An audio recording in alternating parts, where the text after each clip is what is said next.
నమస్తే, welcome to I dream. నేను ఝాన్సీ. అయితే సంధ్యా థియేటర్, ఈ థియేటర్ నేమ్ గత కొన్ని రోజులుగా మార్మోగిపోతుంది. జనరల్గా మనం ఒక మూవీకి వెళ్ళినప్పుడు అక్కడ చెకింగ్ కానివ్వండి, మనం ఏదైనా ఫుడ్ తీసుకెళ్తున్నామా, పార్కింగ్ విషయంలో చాలా స్ట్రిక్ట్గా ఉంటారు. మరి మన వైపు నుంచి అంత స్ట్రిక్ట్గా ఉన్నప్పుడు వాళ్ళ వైపు నుంచి వాళ్ళు పాటించవలసిన నియమాలు కానీ కరెక్ట్గా పాటిస్తున్నారా? మరి ఇంత నష్టం జరిగిన తర్వాత ఇప్పుడు రీసెంట్గా వాళ్ళకి షోకాస్ నోటీసులు కూడా ఇచ్చినట్టుగా తెలుస్తోంది. 10 డేస్లో ఎక్స్ప్లెనేషన్ ఇవ్వాలని కూడా రీసెంట్గా ఇష్యూ అయింది. మరి ఈ విషయంపై మనతో మాట్లాడడానికి అడ్వకేట్ ఇంకా సామాజికవేత్త సుభాష్ని గారు ఉన్నారు. నమస్తే మ్యామ్. నమస్తే అండి మ్యామ్, అసలు ఈ విషయాన్ని మనం ఎలా చూడొచ్చు? ఇప్పుడు మరి థియేటర్ వైపు నుంచి ఏదైనా మిస్టేక్ ఉంది అంటే వాళ్ళకి ఎలాంటి శిక్షలు పడే అవకాశం ఉంది? చాలా అండి. ఎస్పెషల్ ఏంటంటే ఇప్పుడు ఈ పుష్ప 2 ఏదైతే రిలీజ్ అయిపోయిందో దాని మీద పోలీస్ వాళ్ళు ఒక షోకాస్ నోటీస్ ఇవ్వడం జరిగింది. అంటే దీని మీద అనేక రకాలుగా ఇప్పుడు ఒక థియేటర్ కన్స్ట్రక్షన్ కానీ థియేటర్ ఎప్పుడైతే థియేటర్లలో మూవీస్ రిలీజ్ చేసుకుంటారో అన్ని పర్మిషన్స్ తీసుకొని రిలీజ్ చేసుకోవాల్సి వస్తుంది. ఓకే, నాట్ ఓన్లీ అంటే జిహెచ్ఎంసీ కూడా ఇవ్వచ్చు దేని మీదనైనా కానీ, వాళ్ళకు కూడా పవర్ ఉంది. అంటే ఈచ్ ఒక ఆఫీస్కి హూ ఆర్ కంట్రోలింగ్ ఈ మూవీస్ కానీ థియేటర్స్ కానీ అంటే వాళ్ళకున్న రూల్స్ రెగ్యులేషన్స్ ప్రకారము సీజ్ కూడా చేయొచ్చు. ఓకే, ఎందుకనంటే మూవీస్కి వాళ్ళు అన్ని పర్మిషన్స్ తెచ్చుకున్న తర్వాతనే ఒక మూవీని రిలీజ్ చేసుకుంటారు. అయితే ఇక్కడ జరిగింది ఒక ఇన్సిడెంట్ జరిగింది. అది ఇన్సిడెంట్ అనుకోకుండా జరిగిన ఇన్సిడెంట్, ఆకస్మికంగా జరిగిన ఇన్సిడెంట్. ఒక మనిషి ప్రాణం, అక్కడ స్త్రీనా పురుషుడా అన్నది కాదండి, అక్కడ ఒక ప్రాణం పోయింది ఆమె, అండ్ ఇంకొక బాబు ప్రాణం కూడా ఉన్నది. సో వాట్ ఈస్ దిస్ అంటే ఇప్పుడు దీని మీద ఎవరు దీన్ని కారకులు అన్నారని మనం కనుక చూసినట్టయితే, నేను ఇంతకు ముందు కూడా వీడియోస్లో చెప్పినాను, థియేటర్ యాజమాన్యం మీద కూడా వస్తుంది. కొన్ని అంటే కొంచెము కనుక ఒక జస్ట్ పిన్ పాయింట్గా ఒక క్విక్గా ఆలోచించినట్టయితే, ఒక స్ట్రీమింగ్ చేసుకోలేదు ఫస్ట్ వాళ్ళు. ఏది అంటే ఇంత హీరో వస్తున్నాడు, మరి పబ్లిక్ ఇంత హల్చల్లా వెళ్ళిపోతుంది, మరి అంటే ఈ పిక్చర్లో ఇంత హైప్లా క్రియేట్ అవుతుంది అన్నది ఒక థాట్ ప్రాసెస్లో వెళ్ళినట్టుగా కనపడలేదు. ఒక థియేటర్కి ఎట్లా ఉంటుంది, థియేటర్ వాళ్ళు పోలీస్కి ఇంటిమేషన్ ఇచ్చి ఇట్లా హీరో వస్తున్నాడు అదే అంటే వాళ్ళు ఒక లెటర్ దొరికింది అన్నట్టుగా, దాంట్లో వాళ్ళు పర్మిషన్స్ లేవు, ఈ హీరోస్ వస్తే ఇబ్బంది అవుతుంది, ట్రాఫిక్ కంట్రోల్ చేయలేకపోతాము అన్నది ఒక వాళ్ళు ఇస్తున్న ఎక్స్ప్లెనేషన్. ఏది ఏమైనా సరే యాజమాన్యానికి ఉన్న కొన్ని నిబద్ధత, కొన్ని ఆబ్లిగేషన్స్, రూల్స్ అనేది కంపల్సరీ ఉంటుంది. ఎప్పుడు టికెట్ రిలీజ్ అయినాయి, ఎప్పుడు రిలీజ్ అయితే ఎప్పుడు అమ్మిండ్రు టికెట్స్, ఆ అమ్మిన టికెట్స్ జనాలు ఎంతమంది వచ్చిండ్రు, అవుట్ సైడర్స్ ఎక్కువ మంది వచ్చిండ్రా, ఇన్సైడర్స్ ఎక్కువ మంది ఉన్నారా, ఎవరిని మీరు లోపలికి ఎలవ్ చేసిండ్రు, ఏ టైం టు టైమ్ ఏంటి, అసలు ఈ సంఘటన జరిగే ముందు ఏ విధంగా you are receiving the audience.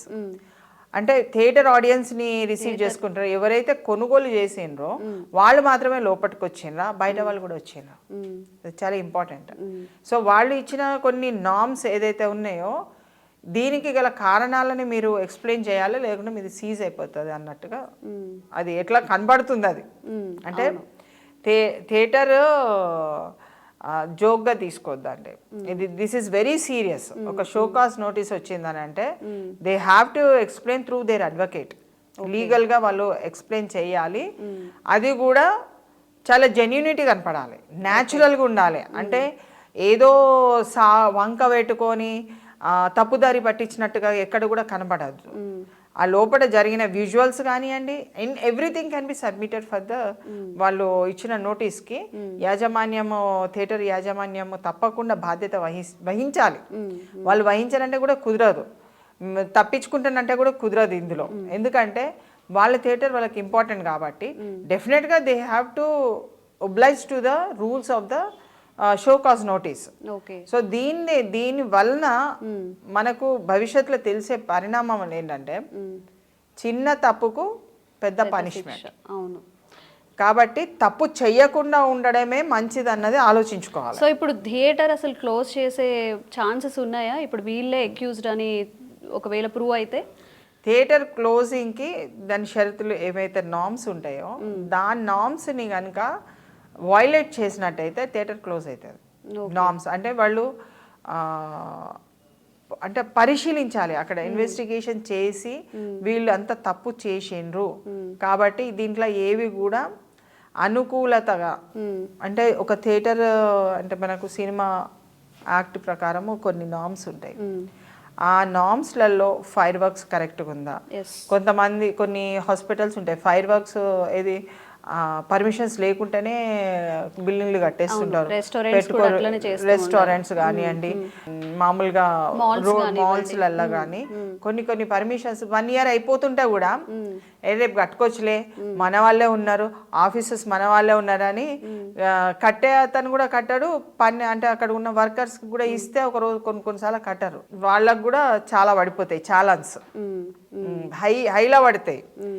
Even using of plastic also హైలో ఉన్నా కానీ వాళ్ళకు కూడా ఛాలెంజ్ పడిపోతాయి. సో ఇవన్నీ ఏంటంటే మనకు అంటే ఒక వ్యక్తి ఎప్పుడైతే ఒక బిజినెస్ని స్టార్ట్ చేసినప్పుడు కావాల్సిన నామ్స్ అప్పుడన్నీ ఫుల్ఫిల్ చేస్తారు. తర్వాత వస్తున్న కొద్దీ రాను వాళ్ళకి ఎక్స్పీరియన్స్ వస్తున్న కొద్దీ కొన్ని అవాయిడ్ చేసుకుంటూ పోతారు. అది అనుకోకుండా కొన్ని అవాయిడ్ అయితే, బిజీగా ఉండే అవాయిడ్ అయితే అట్లా వాళ్ళకి ఛాలెంజ్ కూడా పడతాయి, థియేటర్లు కూడా సీజ్ అయిపోతాయి, రెస్టారెంట్లు సీజ్ అవుతాయి, కొన్ని నామ్స్ పాటించరు. Basic norms should always satisfied.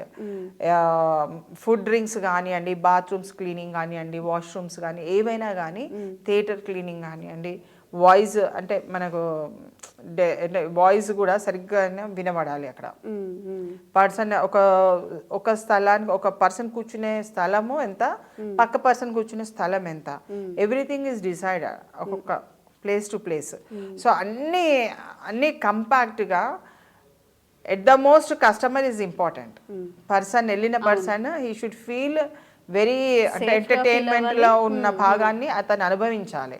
మనం కట్టే డబ్బులు ఎంతవరకు కడుతున్నాము అంటే మనం వెళ్ళి ఎంటర్టైన్మెంట్ చేసుకొని మనం మళ్ళీ మన జాగాకి వెళ్ళిపోవాలి. దానికి theatres are very important. So దీంట్లో షోకాజ్ నోటీస్ ఇచ్చారు కాబట్టి వెరీ ఇంపార్టెంట్ అన్నట్టు. దీనికి వాళ్ళు జవాబుదారి ఇవ్వకున్నా వాళ్ళకి మళ్ళీ ఇంకో లెవెల్లో ఉంటుంది, అది మనం చెప్పనవసరం లేదు, మళ్ళీ మనం మీడియాలో మళ్ళీ చదవవలసిందే. సో వాళ్ళు నెగ్లెక్ట్ చేయకుండా ఏదో నోటీస్ జారీ అయింది పక్కకు పెట్టకుండా ఆ నోటీస్ని కరెక్ట్గా తీసుకొని what are the things to be implement చేసిన ఏమేమి ఉన్నాయి, నామ్స్ ప్రకారం ఏమి ఇంప్లిమెంట్ చేసిన అవి కంపల్సరీ పబ్లిక్కి చూపించాలి. ఆ నోటీస్ని వాళ్ళు రిప్లై నోటీస్ ఇచ్చి వాళ్ళు షోకాజ్కి ఇచ్చినట్టయితే అప్పుడు వాళ్ళు కనుక చేసినవి సరిగ్గా ఉన్నది అన్నది వాళ్ళు డిసైడ్ చేస్తే వాళ్ళు మళ్ళీ థియేటర్ ఇట్లా ఉంటుంది.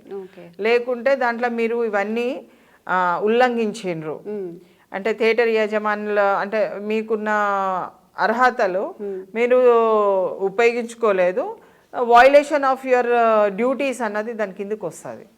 చాలా ఇంకా భారం ఎత్తుకోవాల్సిందే థియేటర్ ఓనర్స్. కాబట్టి ఇప్పటికే చాలా ఎత్తుకున్నారు, ఇంకా ఎత్తుకోవాల్సిన అవసరం అవుతుంది. ఎందుకంటే they should show how it is been done.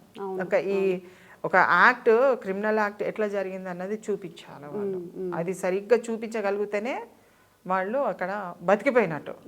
లేకుంటే మళ్ళీ పెనాల్టీస్ కూడా పడితే వాళ్ళకి ఫైన్ వస్తుంది డెఫినెట్గా. వాళ్ళు మేడం ఇక్కడ మనం ఏంటంటే థియేటర్లో ఒకరు చనిపోయారు కాబట్టి ఆ పర్స్పెక్టివ్ నుంచే మాట్లాడుతున్నాం. ఇక్కడ మనం చాలా థింగ్స్ డిస్కస్ చేసాం, ఒక మాల్ కానివ్వండి, థియేటర్ కానివ్వండి, ఇంకా ఏదైనా హాస్పిటల్ కానివ్వండి, రెస్టారెంట్స్ ఏవైతే ఉన్నాయో కరెక్ట్ ఎమ్యూనిటీస్ ఏమి ఇవ్వాలి. ఫైర్ మీరు చెప్పినట్టుగా ఒక ఫైర్ యాక్సిడెంట్ జరిగిన తర్వాత అయ్యో ఇక్కడ ఫెసిలిటీస్ లేవు, వీళ్ళు కరెక్ట్గా పాటించలేదని అప్పుడు ఎలివేట్ అవుతూనే పోలీసులు చెప్తే అప్పుడు తెలుస్తుంది. కానీ ముందుగా ఒక బిల్డింగ్కి పర్మిషన్ ఇచ్చేటప్పుడు ఇవన్నీ చెక్ చేసి ఇవ్వడం కూడా చాలా విషయాల్లో జరగట్లేదు. మేబీ ఇలాంటి వాటి వల్ల కూడా మనం చాలా మంది ప్రాణాలు పోయిన సిచ్యువేషన్స్ కూడా ఉన్నాయి.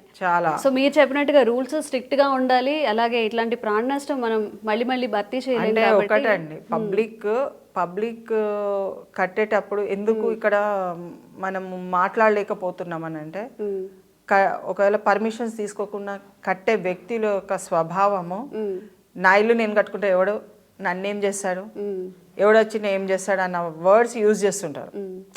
అంటే బేఖాతరు చేస్తుంటారు అన్నట్టు వర్డ్స్ అన్నీ కూడా. సో యాజ్ ఎ రూల్ నేను ఒక సిటిజన్గా నేనేం చేయాలి, యాజ్ ఎ రూల్ మాట్లాడితే రూల్ మీదనే అసలు చాలా మందికి చాలా పెనాల్టీస్ పడతాయి రూల్ మాట్లాడితే. ఇంకా సరే పబ్లిక్ వాళ్ళు చేయలేని పరిస్థితులలో గవర్నమెంట్ కొంత డిక్లరేషన్స్ ఇస్తారు, కొన్ని వెసులుబాటు కల్పిస్తారు, అప్పుడు అవి వాడుకోవాలి. అది వాడుకొని మళ్ళీ మంచిగా మళ్ళీ ఎప్పుడు మళ్ళీ రూల్ క్రాస్ కాకుండానే చూసుకోవాలి. ఇప్పుడు థియేటర్ యజమానులకు ఎప్పుడన్నా కానీ గవర్నమెంట్ ఎప్పుడైనా వెసులుబాటులు ఇచ్చి ఉంటారు. ఎందుకంటే టికెట్స్ రూపంలో కానివ్వండి, హై అయిన టికెట్స్ ఒకప్పుడు కొంతనే ఉండే, అది హై చేసుకోవచ్చు, మీరు ఆ ఫెసిలిటీ అవైల్ చేసుకోండి అని కూడా చెప్పడం జరిగింది. సో అలాంటి కొన్ని థియేటర్స్కి ఇస్తున్న కొద్దీ ఇలాంటి క్రమశిక్షణకు సంబంధించిన చర్యలు కూడా థియేటర్స్ యాజమాన్యం చెయ్యాలి, వాళ్ళ డ్యూటీ అది. కొన్ని వాలంటీర్స్ని పెట్టుకోవాలి, ఆ రోజుకి వాళ్ళని పేమెంట్ చేసి వాళ్ళని ముందు పంపించేస్తే ఎంత నీట్గా ఉండేది. అట్లా మీరు చెప్పినట్టుగా నిజంగా చాలా కరెక్ట్గా చెప్పారు. ఎవరి డ్యూటీ వాళ్ళు చేస్తే నిజంగా ఇలాంటి సంఘటనలు జరగకుండా ఉంటాయి. అండ్ చూద్దాం మేడం ఏమవుతుందో, మరి థియేటర్ విషయం ఏమవుతుంది, వాళ్ళు ఎలా రెస్పాండ్ అవుతారు, వాళ్ళు ఇచ్చిన ఫెసిలిటీస్ ఏమవుతుంది అని చెప్పి. Thank you ma'am, thank you so much. నమస్తే.